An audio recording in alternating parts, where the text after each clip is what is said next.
All right, so might also use the waves on a ribbon to introduce the idea of frequency, velocity, and wavelength at level 2, without going into any detail about the movement of the ribbon or the velocity of the ribbon. Another thing that we quite like to do for Doppler is give our students these quite fat elastic bands and have them stretch them out a little bit and draw a wave on the elastic band.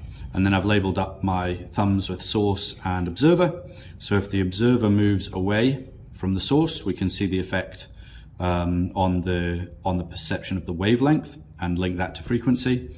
And if the observer were to move towards the source, then we can see what happens to their perception of the wavelength and therefore the frequency. We could also move the source relative to the observer if we wanted to. And that's quite a good lead into red and blue shift, or you can use it when you're talking about sound as well and observed frequency.